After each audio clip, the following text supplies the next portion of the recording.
मंगलम भगवान वीरो मंगलम गौतमो गणी मंगलम कुंडाच्यो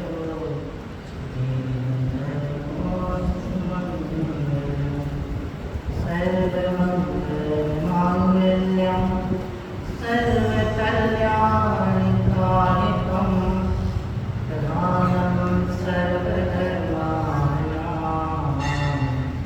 धेनुं जयतु शासनं धेनुं जयतु शासनं जीवन में सा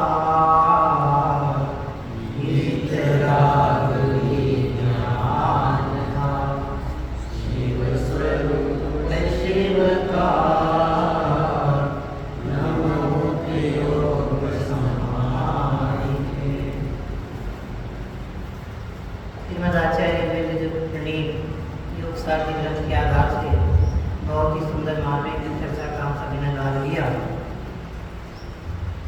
आप लोग थोड़ी सी कल्पना करें कि अभी रत्नाकृति वृंदावन में नहीं बैठे, बराबर बैठे नहीं बैठे कमले जी भाई साहब, मामा जी कहाँ बैठे हैं? गाँव में झूठ का माल है, अपने में बैठे हैं, ये भी झूठ है। मैं थोड़ी दूसरी जगह लेके चलता हूँ आप लोगों को। गुरुग्राम में बैठे बैठे स्वाध्याय का लाभ अपन 2 दिन से ले रहे। आज हम चलते हैं विवेक क्षेत्र में साक्षात विराजमान श्रीमंदरनाथ भगवान के समक्षम में, और वहाँ श्रीमंदरनाथ परमात्मा जो अमृत के समान ध्वनि सतत बह रही है, झल रही है, कैसी झल रही है, उसका आस्वादन हम यहाँ बैठ के करते हैं। आप कल्पना करके बैठे कि आप धूमधाम में नहीं बैठे, समूह शरण में बैठे, 12 समाओं विराज अलग बैठे, कालिकाएँ अलग बैठी हैं, श्रावक अलग बैठे हैं, श्राविकाएँ अलग बैठी हैं, देव अलग बैठे हैं, इसमें बेहतर भवनवासी सब अलग अलग बैठे हैं, देवियाँ अलग बैठी हैं और त्रियंच अलग बैठे हैं। और उन्हीं में जाकर के हम यहाँ से पहुँचे हैं और अपने कोटे में जाकर के बैठ गए कि नहीं बैठ गए? कल्पना करते जाना, फिर आपको आनंद आएगा। अब आप वहाँ जाकर के बैठ गए, भगवान की विदेश में आपको आए चल रही है और पहला ही शब्द निकला, क्या निकला? अपनी भाषा में अपन बोलते हैं, क्या निकला? वो आत्मा। ओम तो निकलती है, ओमकार निकलती है, पहला शब्द निकला वो आत्मा। जैसे ही भगवान ने कहा वो आत्मा, वैसे ही हमें अंदर से बिल्कुल झंकार पैदा हुई। आहा, ये सब मेरे लिए कहा गया है। किसके लिए कहा गया है? मेरे लिए कहा। यदि ऐसी झंकार अपने हृदय में पैदा होती है तो समझना कि भगवान के समुद्र में बैठ करके हमारे दिव्य देशना का लाभ दे रहे हैं। और ऐसी झंकार अपने हृदय में गूंजती नहीं है तो हम कहीं पर भी बैठ करके स्वाध्याय सुने, साक्षात भगवान के समुद्र में बैठ करके भी उस दिव्य ध्वनि का अमृत पान करें तो हृदय प्रसन्नेगा। ये बात मैंने क्यों कही?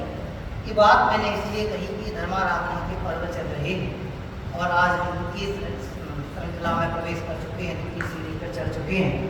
उत्तम माधव धर्म का पावन दिवस है और क्रम से हमारी हृदय रूपी धुनी पसीजती जा रही। पहले सूर्य का गमन किया, त्याग किया, आज हम माधव का त्याग करने के लिए उल्लसित हैं कि जो ये मृदुता रूप परिणाम हमारे अनादि से आज तक नहीं बन पाए हैं, कठोरता रूप परिणाम, मान रूप परिणाम बने, वे कैसे हमारे विलय को प्राप्त हो। इसलिए हम ये सब आगम के आधार से चर्चा कर रहे हैं। कहने को तो ये छोटा सा ग्रंथ है, छोटा तो नहीं कहना चाहिए, 6 ढाला, लेकिन जितना भी आगम आज उपलब्ध है वो सारा का सारा आगम द्वादशांग का सार है, संपूर्ण श्रुत का सार है, वर्तमान का उपलब्ध आगम।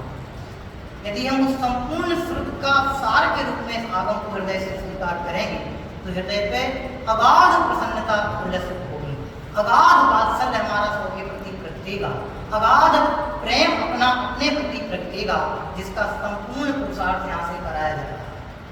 तीर्थंकरों की दिव्य ध्वनि में क्या होता है कि पर का आकर्षण त्याग करके सौ के प्रति आकर्षण जगे, यही भगवान की दिव्य धुनी है। यही दौलत राम जी साहब हमें कराएंगे यहाँ पे कि जितने अन्य संसार की सारी उपलब्धि अनित्य है, असरण है, पर से एक को छोड़कर 100 में ये सब 12 भावनाओं के माध्यम से चलने वाला है। यही भगवंतों की दिव्य देशना है, उसी दिव्य देशना का आस्वादन हमें यहाँ पर करना है। 6 डाला की प्रत्येक डाल में क्रम से हमें दौलत राम जी साहब ने पहले 4 गति की दुख गिनाए। सबसे पहले दुख लगना चाहिए, दुख नहीं लगेगा तो सुख का पुरुषार्थ नहीं होगा। क्यों? क्योंकि दुख लगना यही सुख का पुरुषार्थ है। संसार शरीर रूपों से उदासीनता जगना यही सुख की शुरुआत है। संसार शरीर भोगों में रुचि आकर्षण पैदा नहीं होना यही यथार्थ आत्मिक रुचि है। जब तक वो आत्मिक रुचि नहीं बनेगी तब तक आत्मावलोकन कैसे होगा? उसके दोनों ही बिंदु है सब तरफ से लगाना। मैं तो प्रेरणा वार्ता के लिए आप सबके बीच में कथन कर रहा हूँ। ये आत्मरुचि कैसे है? आत्मरुचि लगाने का परिणाम है। आज तक हमारी आत्मरुचि नहीं लगी, इसलिए 4 गति 84 लाख योनियों में निरंतर भटकते इतने दुख पाए कि कोटि जीवते 4 करोड़ों जिह्वाओं से एक साथ में उन दुखों का वर्णन किया जाए तो करने में कोई समर्थ नहीं। देखो दौलत राम जी साहब ने कैसे कह दिए। दौलत राम जी साहब तो भैया भाई साहब एक ही थे ना, उनने कैसे कह दिए? कहे नहीं, इशारा किया। इशारा किया है कि ऐसे ऐसे दुख इस जीव ने अनादि काल से लेके अनंत बार आज तक भोगे हैं, वर्तमान में भोग रहा है। मनुष्य गति में हम सब हैं, मनुष्य अवस्था की अपने को प्राप्ति है। मनुष्य अवस्था की प्राप्ति होने पर उत्तम जाति, उत्तम धर्म, उत्तम संगति, सब कुछ उत्तम प्राप्त हुआ। उत्तम प्राप्त होने के बावजूद भी आज तक क्यों नहीं? जैन है हम। कौन है? जैन। कौन है? जैन। उत्तम है कि अनुत्तम है? हमको सबको लगता है उत्तम है। जैन भगवान को मानने वाले हैं, उत्तम है कि अनुत्तम है? उत्तम है। सब कुछ तो उत्तम मिला, लेकिन उत्तम सुख की शुरुआत क्यों नहीं है?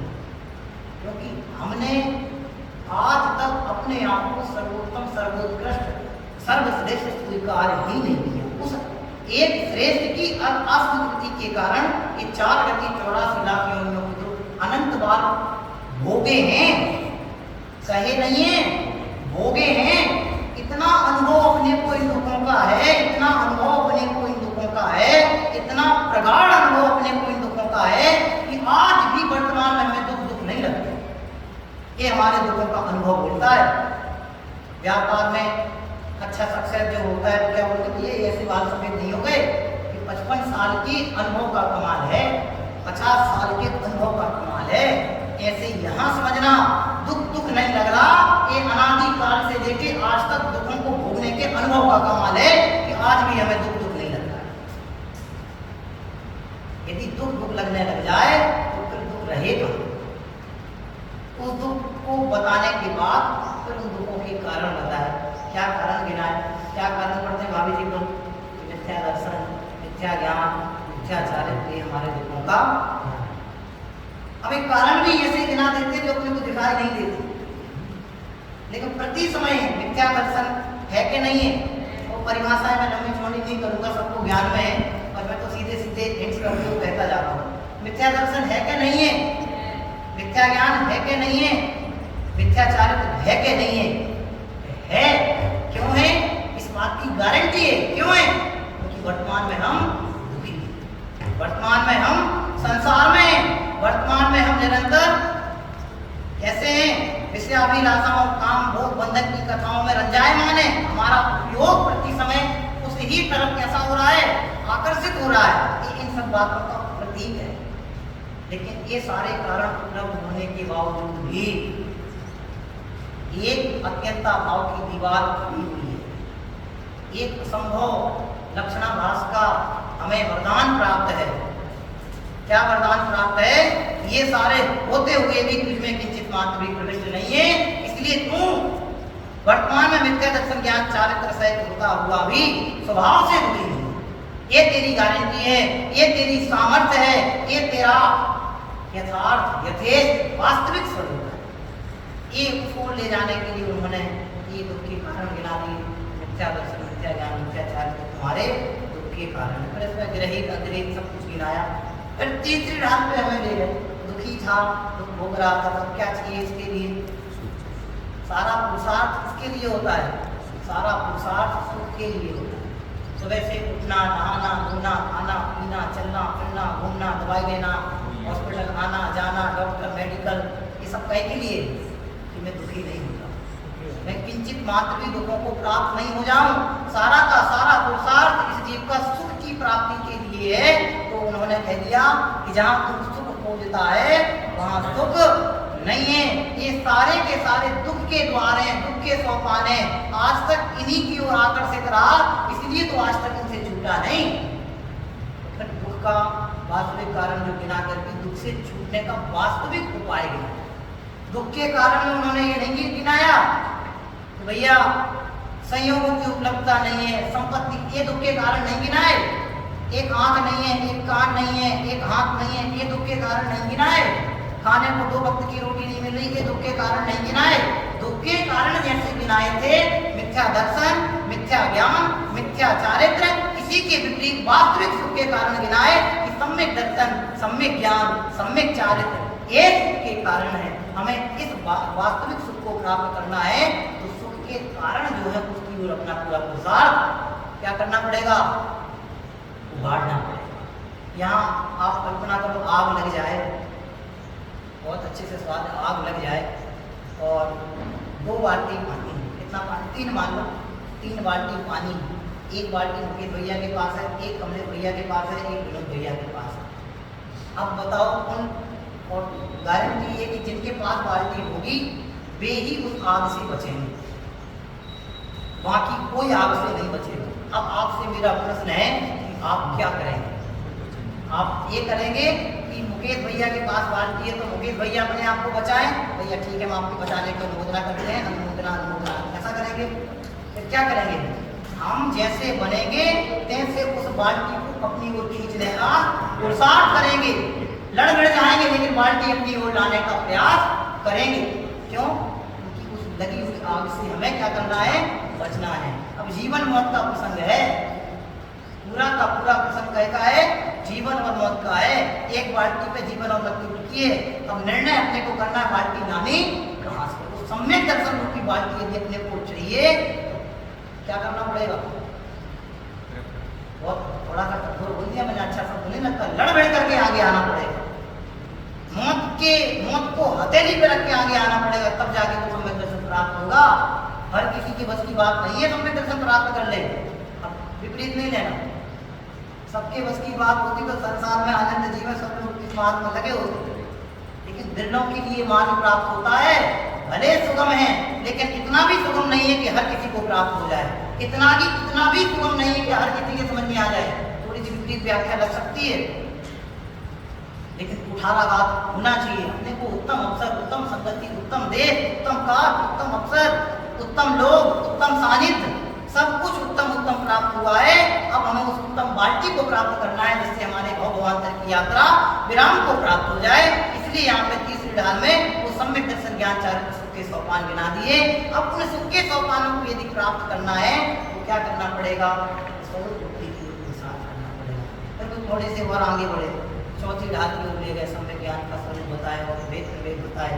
फिर 5वीं ढाल में देश प्रति श्रावक का जो पुरुषार्थ होता है, फिर वो आगे उसकी भूमिका कैसे बनती है, मुनिव्रत अंगीकार करता है। अब ये मुनिव्रत अंगीकार ऐसे जल्दबाजी में नहीं हो जाता। लोग कहते हैं मनुष्यों में मुनि नहीं होते, मुनिराज चलता फिरता जैन शासन है, जैन शासन की सर्वोत्कृष्ट निधि है मुनिराज। ये हंसी खेल का मार्ग नहीं है कि जब जिसके मन में आए तो कपड़े उतार दिए। गुरुदेव कहा करते हैं वस्त्र त्यागने अकेले का नाम निर्ग्रंथता नहीं है। नग्न तो हर कोई हो सकता है, नग्न ही हर कोई होता है, लेकिन निर्ग्रंथ होना पुरुषार्थ की बात है। निर्ग्रंथ होने में अनंत पुरुषार्थ छिपा हुआ है, इसलिए निर्ग्रंथता सरल बात नहीं है। यहाँ बहुत अच्छा लिख रहे 5 विधान में चलने ही वाला है, इसलिए लंबाई बात नहीं कर रहा हूँ मैं। फिर क्या लगा? मुनिव्रत अंगीकार करता। मुनिव्रत अंगीकार करने के पूर्व उसकी हृदय की तलहटी में चिंतन कैसा चलता है, वो चिंतन की बात यहाँ संबंधित भगवान की देशना में। भगवान हमें बताएंगे कि तू कौन है। आज तक तुमने क्या किया, अब तुझे क्या करना है। इन 3 प्रश्नों का उत्तर खोज लिया इन 10 दिनों में, तो समझना ये 10 लक्षण हमारे साथ है। और ये 3 प्रश्न जस के तस बने रहे तो समझना ना जाने कितने बार अर्घ्य में रूपामित स्वाहा करना है। कितने अर्घ्य चढ़ाए थे आज तुमने उत्तम माधोदर, कितने चढ़ाए थे भाभी? 15 बोलो भाई साहब, कितने अर्घ्य चढ़ा थे मामा जी? एक भी अर्घ्य नहीं चढ़ाया, एक भी अर्घ्य नहीं चढ़ाया। एक भी अर्घ्य चढ़ाया होता तो फिर ऐसी भावना होती नहीं कि कितने अर्घ्य चढ़ाए। क्यों? अर्घ्य समर्पित ही किए जाते हैं अनंत भक्ति भावना से। आप कल्पना करते जाओ, इतना आनंद की बात है, सारी आपको 12 भावनाओं को चिंतन हमें ले जाना है। इसलिए फिर भी अपन कहते तो जाते हैं, जो ज्ञान में आता जाता है। फिर वो कह रहे हैं कि कैसा चिंतन चलता है उस सराबकर मुनि व्रत अंगीकार करने की भावना आता है। संसार शरीर भोगों से उदासीनता जन्य उसका चिंतन चलता है। अब संसार शरीर भोगों से क्यों उदासीनता चाहिए, इसका विचार हमें करना है। संसार से क्यों उदासीन हो, भोगों से क्यों उदासीन हो, शरीर से क्यों उदासीनता हो, इन सब बिंदुओं का विचार हमें करना है। जब तक इन बिंदुओं का विचार व्यक्तिगत तौर पर नहीं चलेगा, तब तक ये निरंतर कार्यकारी नहीं होंगे। इतना पढ़ के हम 9वें गिरिवेश तक घुमाए, लेकिन ये यात्रा जहाँ की कहाँ चल रही है, इसी में लिखा है कितना परिभ्रमण किया। पहली ढाल में सब कुछ पढ़ के आए, उसकी परिभ्रमण की कथा कहने योग्य नहीं है। फिर आगे 6वीं ढाल में जाते हैं, वहाँ 6वीं ढाल में मुनि से लेके भगवान बनने तक की पूरी यात्रा संपन्न करा देते हैं। दौलत राम जी साहब कहते हैं भगवान बन गया, बस हमारा काम। अब आपका प्रश्न हो सकता है कि 6 ग्रंथ में भगवान बनने तक की बात बता दी, फिर इतने सारे ग्रंथ पढ़े कि नहीं पढ़े। यदि इससे काम हो जाता है तो बिल्कुल मत पढ़ो, और यदि इससे काम नहीं होता है तो सब कुछ पढ़ो। भूमिका अनुसार सब कुछ पढ़ने योग्य है। आगम का अवलंबन 4वीं गाथा का पहला बिंदु है। अब आप क्या पढ़ते हैं? आगम का सेवन। आगम का सेवन में आप विचार करो, आगम का सेवन कैसे करना। सेवन का मतलब बोलो, पंडित तो सब सिद्ध है, ऐसा नहीं है। बोलो, कैसे बोलो कि पहले उसका हृदय में मर्म बोलो, फिर बारंबार उसका चिंतन करते हुए उसका मर्म बोलो, तब जाके बात अपने को आनंददायक होगी। नहीं तो ऐसा लगेगा यहाँ से सुनो चौंगत की दुख जीव मरे हैं। अब अपन नहीं है चारों गतियों में, अपन नहीं है चारों गति, ऐसा लगेगा। और यदि एक बार भी वो मन अपने हृदय में भिद गया, बैठ गया, जम गया, उसने बिल्कुल अपना प्रगाढ़ स्थान अपने हृदय में बना लिया, फिर आपको वो बात जचने लगेगी, आपको वो बात लगने लगेगी भैया आज तक भूल हुई है, दुख है यानी भूल हुई है, संसार में है यानी भूल हुई है, मिथ्या दर्शन ज्ञान चाहते यानी भूल हुई है। छोटे बच्चे हैं, परिणाम अच्छा नहीं आए तो मम्मी पापा ये नहीं कहते बेटा वेरी गुड कोई बात नहीं, नेक्स्ट सेशन में अच्छी पढ़ाई करना और अच्छे नंबर लाके पास होना, ये नहीं कहते। मम्मी पापा ये कहते हैं बेटा एक साल बर्बाद हो गया है, कोई ना कोई मिस्टेक की है, कहीं ना कहीं कमी रही है, कोचिंग नहीं गए, स्कूल जाके भी पढ़ा, कोई ना कोई कमी तो हुई है, इसलिए आज तुम जाके फेल। ऐसी हम आज तक सिद्ध अवस्था को प्राप्त नहीं हुए, वास्तविक सुख को प्राप्त नहीं हुए, समीचीन सुख को प्राप्त नहीं हुए, यथार्थ श्रेष्ठ सुख को प्राप्त नहीं हुए, वीतराग सुख को प्राप्त नहीं हुए, सिद्धों के समान सुख को प्राप्त नहीं हुए, तो कहीं ना कहीं भूल हुई है। उस भूल का बारंबार विचार हमें होना चाहिए। जब तक भूल का विचार नहीं होगा तो भूल सुधार का पुरुषार्थ कैसे जागृत होगा। भूल की स्वीकृति में ही भूल सुधार का अनंत पुरुषार्थ छुपा हुआ है। बहन श्री का पहला वचनामृत है चंदू भाई जी, संसार में रुचि नहीं लगे, ऐसा है ना, रुचि नहीं लगे, मैं एक आत्मा ही रुकने योग्य है। अरे आत्मा में रुचि लग गई तो फिर अन्य कहीं रुचि लगाने की आवश्यकता नहीं है, और आत्मा में रुचि लग गई फिर अन्य कहीं रुचि लगे ऐसा होता नहीं है, और आत्मा में रुचि लगे और आत्मा ना रुचि ऐसा कभी होता नहीं। ऐसे ऐसे अनमोल रत्न अपने विरासत में प्राप्त हुए, ये तीर्थंकरों की विरासत प्राप्त है जो यहाँ हम पढ़ रहे हैं कि इन चिंतन समसुख जा। ये तीर्थंकर भगवंतों की दिव्य देशना है कि ऐसी हल्की वाणी नहीं है कि किसी के कथन नहीं है, ये भगवंतों की वितराग भगवंतों की वाणी है जिन्होंने वितराग भाव से उत्प्रोत होकर के भाव प्रेषित किए। ये ऐसा नहीं ये हमारे हैं, ये मेरे हैं, ये अपने हैं, इनको सुना ना हो। यदि ऐसा होता तो मारीची से उनका कोई भेदभाव नहीं था। उन्हें वीतराग बने से सबके प्रति समता का भाव धारण करके बातें कही हैं। ये भाव जितने दिव्य देशना में प्राप्त हुए हैं, जितने मेरे लिए भाव कार्यकारी हैं, उतने संसार के अनंत जीवों के लिए कार्यकारी हैं। जितने संसार के अनंत जीवों के लिए कार्यकारी हैं, उतने ही मेरे लिए कार्यकारी। ऐसा विचार हमारे हृदय में चलने लगेगा तो फिर ये समझ में आएगा। कल कहा था मैं कहाँ छोड़ा था आपके लिए, कहाँ छोड़ा था, बड़भागी। एक बार अच्छे से बोलो, बड़भागी है कि नहीं है? बड़भागी है। ये सब कुछ प्राप्त हुआ है, ये हमारी विरासत अनमोल है। पिता अपनी संपत्ति रजिस्ट्री कर क्या बोलते हैं, वसीयत, वसीयत में लिख के चला जाए कि आज मेरे मरने के बाद, मतलब मेरे मरने के बाद ये सारी संपत्ति मेरे पुत्र की है, और उस पुत्र को पता नहीं, बेकारी बने होकर घूम रहा है। अब जैसे ही उसके किसी परिजन ने आकर कहा भैया ये तुम्हारी वसीयत यहाँ प्राप्त हुई है।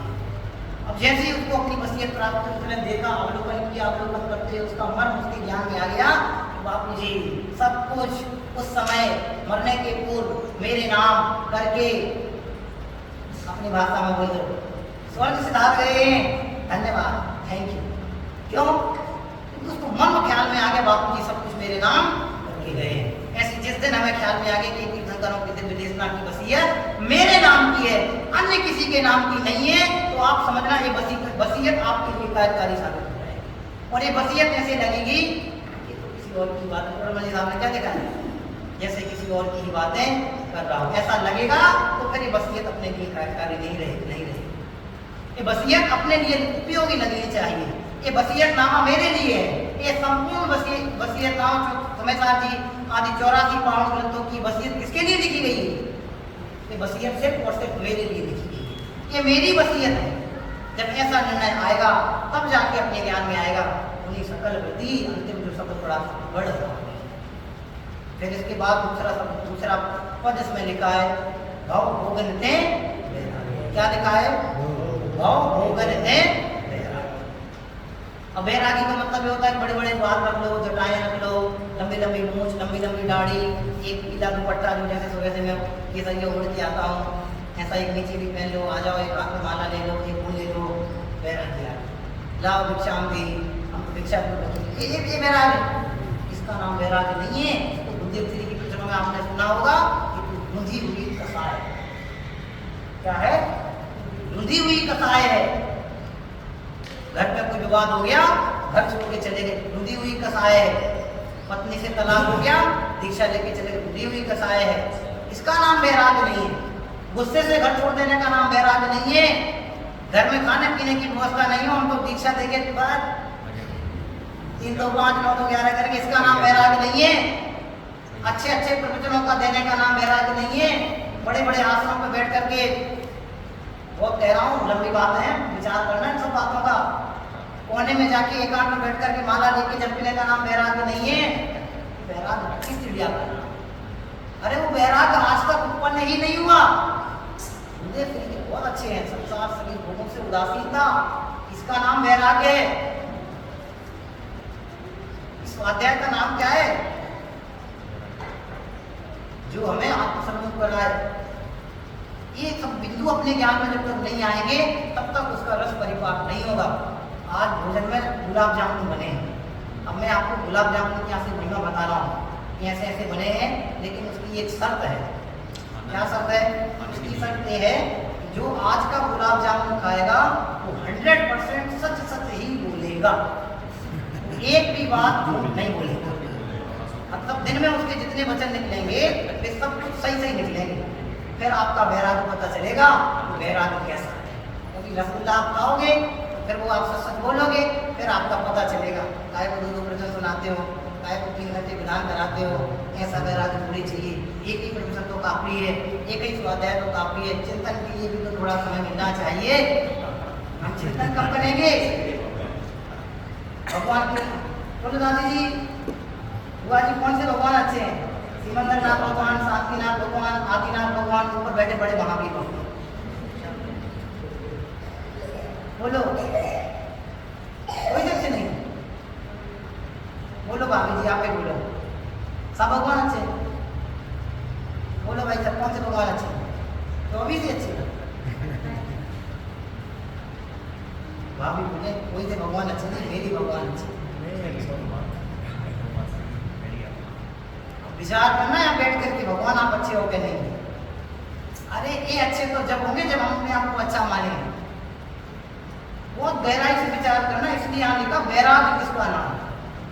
भगवान के रूप को देख करके भगवान जैसा बनने का भाव, इसका नाम वैराग्य है। मैं गायक हूँ ऐसी स्वीकृति, इसका नाम वैराग्य है। संसार शरीर रूप मेरे नहीं है, ऐसी उदासीनता रूप जो हमारा चिंतवन है, उसका नाम वैराग्य है। राग द्वेष परिणामों से रहते जो पूर्ण समत्व का परिणाम है, उसका नाम वैराग्य है। आत्महित का परिणाम, उसका नाम वैराग्य है। कितने बिंदु हैं, आप विचार तो करो। मुक्ति वधु का साक्षात उद्घाटन जहां पर होता है, उसका नाम वैराग्य है। सम्यक दर्शन ज्ञान चारित्री त्रिवेणी जहां पल्लवित होती है, उसका नाम वैराग्य है। इसके अलावा वैराग्य कहाँ है? लंबे लंबे बाल बढ़ा के हिमालय की गुफाओं में कंदराओं में जाके बैठ गए, आंख बंद करके ओ जब ने, इसका नाम वैराग्य है। यदि इसका नाम वैराग्य होता तो कितने जीव जाके कंदराओं में बैठे हुए हैं, एक इंद्रिय जीव वहां खड़े हुए हैं, उजल का एक वर्ग का रूप लेके वहां स्थापित है, कितने लोग वैरागी हो जाते हैं। आप विचार करो, वृक्ष खड़े हैं, इनका क्या दोष है? बेचारे कुछ कह नहीं रहे, कुछ कर नहीं रहे। अपने को तो कितना है, समय से धोती पहनना, पूजन करना, कितने विकल्प है, इनमें तो कुछ नहीं है। अभी कसाय के पीछे नहीं जाना, कसाय उनकी अपने से ज्यादा बनती है, अनंत कसाय की नहीं है मेरी, इनमें तो सामान्य कदर कर रहा हूँ बिल्कुल। इनका क्या दोष है, बेचारे खड़े तो खड़े। आप कल्पना करो कितने विकल्प हैं। अच्छी भाषा में कहें कि निर्विकल्पता का नाम वैराग्य है, निर्विकल्प होने का नाम वैराग्य है। यदि एक भी विकल्प है तो विकल्प सहित हमने घर छोड़ा, तो फिर आप सोच लो कि आपने घर नहीं छोड़ा। यदि आदिनाथ उन साथ बैठे 4000 राजाओं की आशंका करते, वे केवल ज्ञान को उपलब्ध नहीं होते। ज्ञान का सर्वोत्कृष्ट ही फल, ज्ञान का सर्वोत्कृष्ट फल क्या है? उस केवल ज्ञान को उपलब्ध है। ज्ञान की सर्वोत्कृष्ट उपार्जित संपत्ति क्या है? उस केवल ज्ञान की प्रगटता। अब विचार करो, आदिनाथ को 4000 राजाओं की आशंका चिंता हो जाती तो फिर क्या हो जाता? अरे समोसन में जब उन्होंने महारीची के 24वें तीर्थंकर होने की घोषणा की, उस समय यदि उनके ज्ञान में ऐसा आ जाता यार तो अपना सगा संबंधी है, तो फिर सोचो कि क्या होगा। लेकिन नहीं, तो परम वैराग्य को प्राप्त हुए उनकी परिणति में अनिर्मलता नहीं आती। हम तो अपने दिन की शुरुआत ही कहाँ से करते हैं? परिणामों की स्वच्छता के निमित्त जिनमें परिणामों की स्वच्छता का नाम वैराग्य है। मैं ये कहना चाहता हूँ, परिणामों की स्वच्छता का नाम वैराग्य है, परिणामों की निर्मलता का नाम वैराग्य है। और निर्मलता आत्म सन्मुख होने से उपार्जित होती है। निर्मलता भगवंतों के बताए हुए मार्ग का अनुसरण करने से उत्पन्न होती है। 4 कलश चढ़ाओ या 40 कलश चढ़ाओ, 4-40 के आंकड़े अपने को लाभदायक देने वाले नहीं है। 1008 कलशों से भगवंतों का अभिषेक होता है, लेकिन एक भी भगवान के जैसा तत्क्षण नहीं बनता। जो भगवान के बताए हुए मार्ग का अनुसरण करता है, वो जाके आगामी समय में भगवान बनता है। और जो भगवान के ऊपर मैंने प्रभु जी के दौड़ पखारे, अब आप विचार कर लेना कि भगवान क्या कह रहे हैं। सिकंदरनाथ भगवान हमसे क्या कह रहे हैं? उलाहना दे रहे कि आज तक हमने सभी लोगों का विचार नहीं किया, यही मेरे लिए हितकारी है, यही मेरे लिए लाभदायक है। जिनसे मेरे को किंचित मात्र भी लाभ नहीं है, उनको मैंने 100% लाभदायक मान के रखा है। जो मेरे को 1% सुखदायक नहीं है, उनको मैंने 100% सुख का कारण मान के रखा है। ये कैसी विडंबना है? दूसरे के घर को आप अपना घर करके बैठोगे तो परिस्थिति गड़बड़ा जाएगी। दूसरे के घर को अनधिकृत रूप से आप अपने कब्जे में लेना चाहोगे तो विवाद बढ़ेगा, पुलिस आएगी, डंडा लगाएगी, हथकड़ी पहनाएगी और जाके 4 दीवारों के अंदर कैद कर देगी। ऐसे ही दूसरे से सुख की संपन्नता मानोगे या दूसरे के सुख से सुखी होना मानोगे या दूसरे के अवलंबन से सुखी होना मानेंगे या जगत का अन्य पदार्थ मुझे कोई सुखी कर देने में समर्थ है, ऐसा अपने हृदय में सूचित होगा तो कर्म आएंगे, डंडे लगाएंगे, बंधेंगे और नरक निकुंज की आनंदमयी यात्रा कराने के लिए जाएंगे, है ना? नरक निकुंज की आनंदमयी यात्रा नहीं है। आप विचार करो गुरुदेव श्री के वचनों को। यहाँ लिखा भोग लेते हैं वैराग्य। वैराग्य किसका नाम है? कसायों की कुंठित या रुधित होने का नाम वैराग्य नहीं है। एक समय भोजन करेंगे इसका नाम तो वैराग्य है, दो समय, इन सब का नाम वैराग्य नहीं है।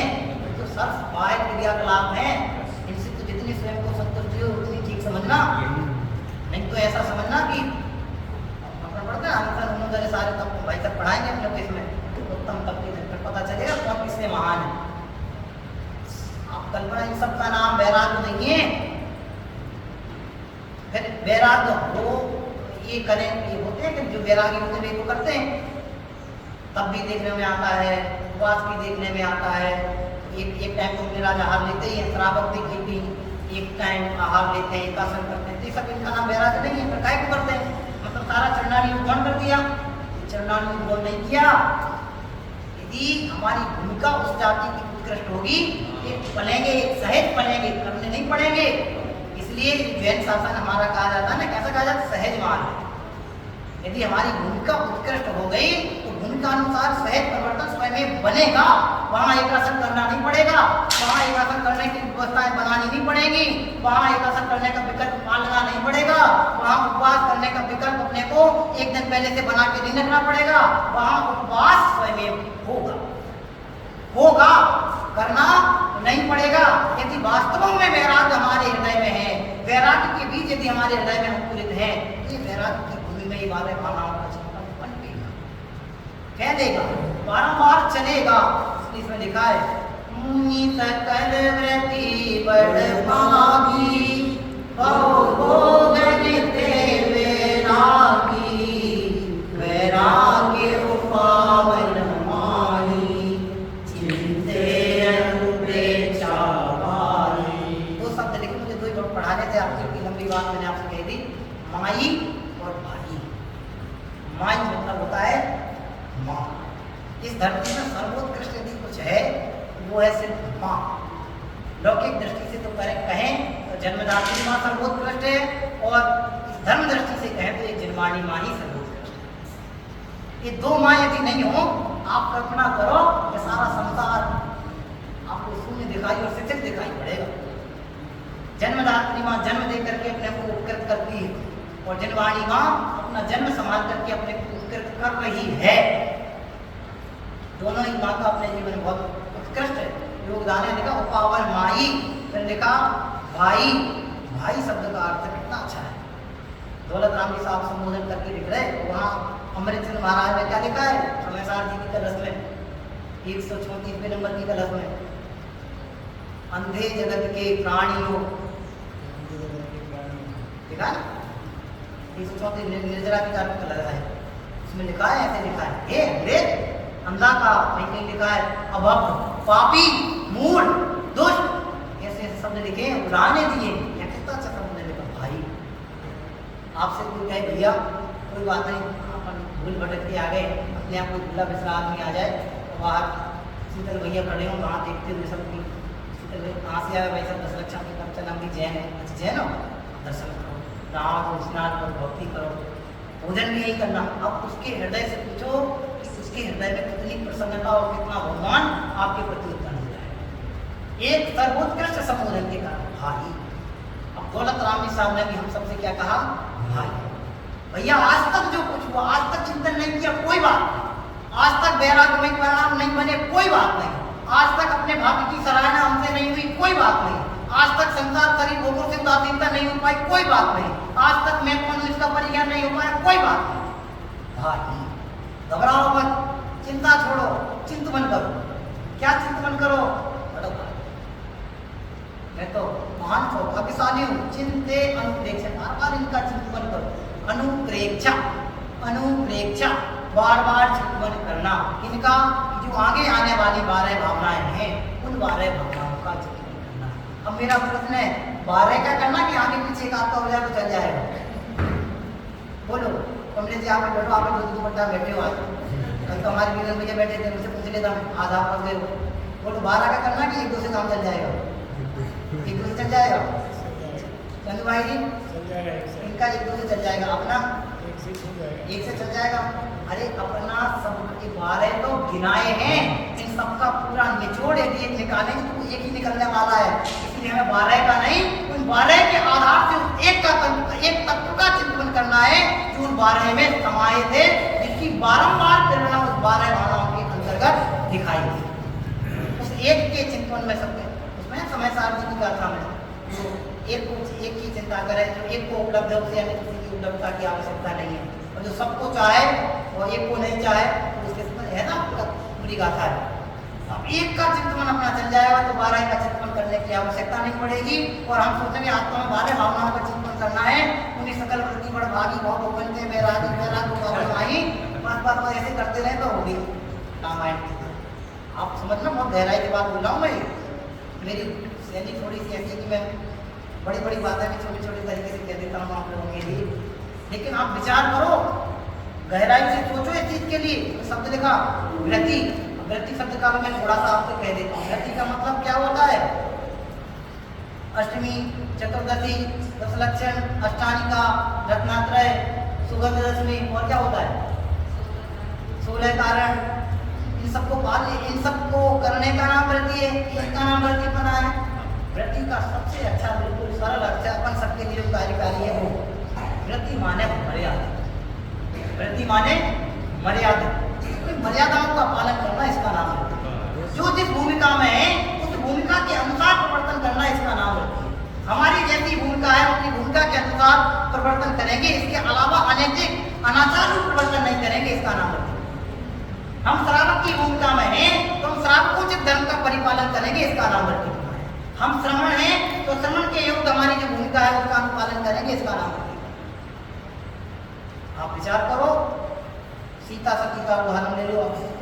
सीता को रावण हरण करके ले गया, सीता को रावण हरण करके ले गया, लंबे समय तक लंका में रखी रहा, लेकिन सीता के सिर में एक समय के लिए आंच नहीं है।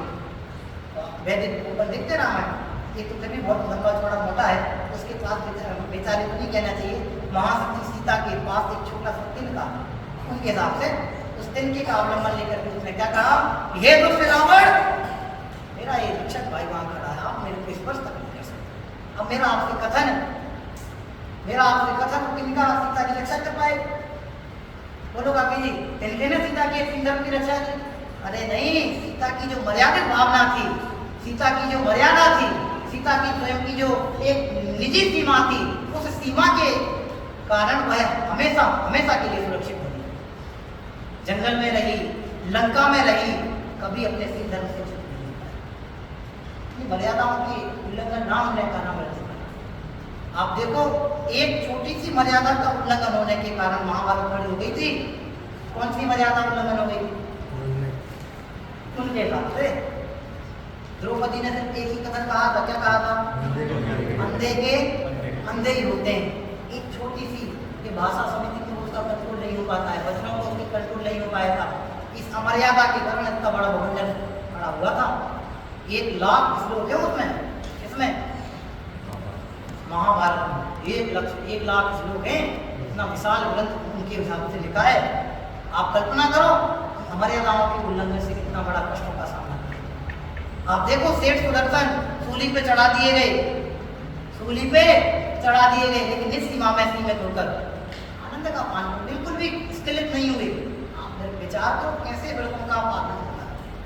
इसलिए 3 शब्द मैंने आपके बीच में रखे, रखा था बड़भागी, फिर रखा बैरागी, अभी रखा व्रती, और इन दोनों के साथ रखे माई और भाई। अब इन 5 शब्दों का निचोड़ आपको निकालना है। मैया कहती है कि भैया अपनी मर्यादाओं का पालन करके भाव भोगों से बैरागी होकर अपने भाग्य को बड़ा भाग्य सौभाग्य बना लो। 5वां आगे एक भी नहीं रहा। मैया की बात नहीं चुप रहोगे, भाव भगवान कर्म में निरंतर क्या होगा कि भ्रमणाएं होंगी, भटकन होगी, दुख होगा, आसक्तता होगी, और क्या होगा, अब जितने जो कुछ सबको होता है वो देखना कि मेरे साथ ये विसंगतियां बनती हैं। मैं मंदिर जाता हूँ तो मुझे मंदिर में परिणाम नहीं लगते, मैं भगवान के सामने बैठता हूँ, हे शांतिनाथ भगवान आप तो परम शांति को प्राप्त हो गए, लेकिन मैं आपकी पूजन करते करते आज तक एक क्षण भर के लिए भी शांति को प्राप्त नहीं हुआ। ऐसा कोई मार्ग बताओ कि हम भी आपके समान शांति को प्राप्त हो जाए। अब फिर वहां जितने विकल्प खड़े हों, भगवान से अपनी समानता स्थापित करते हुए लिखना। क्या लिखना कि आज तक भगवान की उदासीनता क्यों नहीं, आज तक हमारी लालसा वृत्ति क्यों बनी, आज तक मुझे पर मैं एकत्र मोहन कर्तृत्व भोक्तृत्व के परिणाम उत्पन्न क्यों होंगे। जब हम ये लिखेंगे फिर इनसे अपनी समानता स्थापित करेंगे तो दोनों में अंतर पता चल जाएगा। अंतर पता चलने के बाद जो हमारा चिंतन चलेगा वह 12 भावनाओं से उत्प्रोत हमारा चिंतन होगा। ऐसा विचार आप करके एक बार देखना, आपको निश्चित ही बहुत आनंद की उत्पत्ति इस भावनाओं के माध्यम से होगी। फिर अगला छंद इसमें लिखा दूसरा, भावनाओं का फल और मोक्ष सुख की प्राप्ति का उपाय। अब हमारा आपसे प्रश्न है, पहले में तो उन्होंने चिंतन का कारण बताया, दूसरे में गिना रहे उसका फल। हम कोई भी काम करते हैं तो किस दृष्टि से करते हैं? फायदे की दृष्टि से करते हैं। जब हम अपने फायदे की दृष्टि से काम करते हैं तो यहाँ हम इतने निर्लिप्त होकर के बैठ जाते हैं, हमें कोई फायदा नहीं चाहिए। स्वाध्याय में ऐसे बैठे हैं, मतलब बैठ जाते हैं कि अपने पंडित जी बोलेंगे, अपन सुनेंगे, अपन सुन करके यहाँ ऐसी बुद्धि क्यों हो जाती है? हमने दुकान खोली थी, कह के लिए चंदू भाई ने कह के लिए खोली थी कि 2 पैसे की आमदनी हो। अपन लोग में क्या बोलते हैं, पैसा पैसे को खींचता है। वहाँ तो अपने को फायदा दिखाई देता है, तो यहाँ हम घाटे पे घाटा किए जाते हैं, अपने को पता ही नहीं चलता कि हम घाटा कर रहे हैं कि फायदा कर रहे हैं। इसलिए यहाँ बहुत गहराई से सोचना कि हम बड़े बने हैं तो हमें अपना निर्णय अपने फायदे को हमेशा ध्यान में रखना चाहिए। फायदे को कैसा ध्यान में रखना चाहिए कि हमें जो जैन कुल मिला है, जैन शासन मिला है, हम जिस आराधना में प्रवर्त रहे हैं, जिस भूमिका के अनुसार हमारा जो परिवर्तन बन रहा है, तदनुसार हमें फायदा भी हो रहा है कि नहीं हो रहा है। कि सिर्फ हम पत्थर के ऊपर पानी डालते जाते हैं, बोलो पत्थर के ऊपर पानी डालेंगे तो क्या होगा, यहाँ पानी डालेंगे तो क्या होगा, जो आएगा वो फिसलेगा, आने वाले को फिसलन पैदा होगी और आपको यहाँ पानी डालने का कोई लाभ प्राप्त नहीं। और वहीं जाके मिट्टी में बीज रोपित करेंगे, उसमें पानी डालेंगे तो क्या होगा, आगामी समय में स्वादिष्ट मिष्ट फल को प्रदान करने वाला एक सुमधुर श्रेष्ठ वृक्ष बनकर के उत्पन्न हो। और अपने को विचार करना कि कहाँ क्या करना है।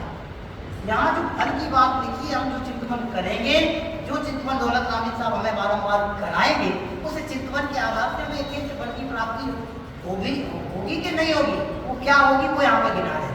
कौन सा फल हमें प्राप्त होने वाला है, 12 कौन से फल की हमें प्राप्ति होने वाली है, ऐसी कौन सी धारा प्रवाहित होने वाली है जिससे हमें परम आनंद आने वाला है, ऐसी कौन सी धारा यहाँ पे उद्घाटित होने वाली है जिससे शाश्वत सुख की उपलब्धता होने वाली है। शांति धारा, भाई सबका किसी ने कहा शांति धारा होने वाली, वास्तव में हमें तो होने वाली तो शांति धारा ही है। सब शांति की धारा यहाँ से उद्घाटित होने वाली है। तो बोली लगाएं कब से, कितने की लगाएं बोली, शांति धारा के लिए कितने की बोली लगाई है, बोलो मामा जी। आज की शांति धारा के पुण्यार्जक परिवार ... फलाचंद जी हैं, उनके लिए कितने की बोली लगाई जाए? आप लगा दो पंडित जी, अपन तो करते नहीं, अपने को लेना देना नहीं है, अपने को तो ये शांति धारा करा दो। शांति धारा का महत्व अलग है। शांति धारा कलशारोहण करने का नाम नहीं है। बहुत गहराई से विचार करना, अपने पास शांतिनाथ भगवान विराजमान है, इसलिए मैं कथन कर रहा हूँ, बीच में ध्यान में आ गया मेरे। शांतिनाथ भगवान विराजमान है। शांतिनाथ भगवान के पहले कितने तीर्थंकर हुए, बोलो बढ़िया। शांतिनाथ भगवान के पहले वर्तमान 24 में कितने तीर्थंकर हुए, बोलो सुधी भाई साहब, 15। और पहले तीर्थंकर कौन से थे, आदिनाथ भगवान से लेकर के, भाई साहब सुनना थोड़ा सा, आप गड़बड़ हो तो बता देना। आदिनाथ भगवान से लेकर के पुष्पदंतनाथ भगवान तक 9 उन तक धर्म की धारा निर्बाध रूप से दादी जी क्या होती रही, चलती रही। वहां कोई बीच में विराम पैदा नहीं, बीच में कोई रोग पैदा नहीं, अवरोध पैदा नहीं हुआ। लेकिन 9वें पुष्पदंतनाथ भगवान से लेकर के 15वें धर्मनाथ भगवान तक उनके शासनकाल, मैंने 16वें शांतिनाथ भगवान के शासनकाल के आरंभिक समय धर्म की विच्युति हुई। और ये विच्युति कितने बार हुई, टोटल 7 बार। कितने बार हुई, 7। विच्युति का मतलब ये होता है कि जैसे अभी आदिनाथ भगवान का समय उदाहरण, आदिनाथ का उदाहरण दे रहा हूँ, धारा विच्युति तो 9वें तीर्थंकर के काल से हुई। आदिनाथ भगवान का शासनकाल चल रहा है, आदिनाथ भगवान का जो शासनकाल चल रहा है वहां से लेकर के अजितनाथ भगवान के शासन काल तक जो भी बीच में गैप पड़ा और वहाँ धर्म का प्रभाव हो गया। उदाहरण दे रहा हूँ, वैसे नौवे से समझना, नौवे का नाम ले रहा हूँ, नहीं तो आप समझोगे भैया आप क्या नौवे कर रहे हो पहले, और आदिनाथ का उदाहरण दे रहे हो। नौवे पुष्करनाथ भगवान से लेकर के 10वें शीतलनाथ भगवान के समय जो धर्म की धारा अवरोधित हुई, धर्म की धारा रुक गई, उस समय उसको विराम प्राप्त हो गया, तो उस विराम को कहा जाता है विच्युति। ऐसी धर्मनाथ भगवान तक नौवे पुष्करनाथ भगवान से लेकर 7 बार धर्म की विच्युति हुई। अब शांतिनाथ भगवान का शासनकाल प्रारंभ हुआ। शांतिनाथ भगवान के शासनकाल से लेकर 24वें तीर्थंकर भगवान महावीर स्वामी तक, और महावीर स्वामी के शासनकाल में पर समझ रहे हैं तब से लेके अब तक ये श्रुत की धारा कहें, शांति की धारा कहें, सुख की धारा कहें, अनवरत रूप से निराबाध रूप से कैसी होती जा रही है, सतत प्रवाहित होती जा रही है। इस निराबाध पने धारा का प्रवाहित होना, इसका नाम है वास्तव में शक्ति। आप विचार करो, महावीर से लेके धर्म की विच्युति अभी तक नहीं हुई, अनुबद्ध केवली हुए, फिर और केवली हुए, फिर उसके बाद केवली हुए, फिर उसके बाद श्रुत केवली, अनुबद्ध, फिर अंग के ज्ञानी हुए, अंग के सब पूरी धाराएं आप पढ़ोगे विद्वान शांति के रूप में सब कुछ आएगा। फिर विद्वान हुए, आचार्य हुए, उस अंग के भी कुछ अंग के ज्ञानी हुए, सब कुछ हुआ, और तब से लेकर आज तक की धारा अनवरत रूप से प्राप्त होती आई। इस धारा का अनवरत रूप से प्रवाहित होते रहना, ये है वास्तविक शांति। कक्षाओं को ढालने का नाम धारा नहीं है। इसकी गहराई से विचार करना कि यहाँ जिन भावनाओं के चिंतन का बात कह रहे हैं, उन भावनाओं के चिंतन का वास्तविक फल क्या है, वो इस दूसरे छंद में हम पढ़ रहे हैं। छंद को पढ़ेंगे, इसकी चर्चा हम कल करेंगे। इन चिंतक समय सुख जागे, जिनि ज्वलन पवन के आगे,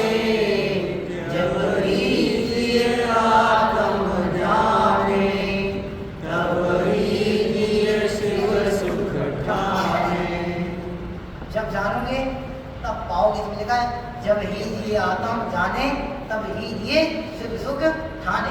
कल हमें इस पंक्ति के माध्यम से जागृति की बात आपकी बीच में लेनी है। कल हम आपके मत हैं ढाल का अर्थ रह गया।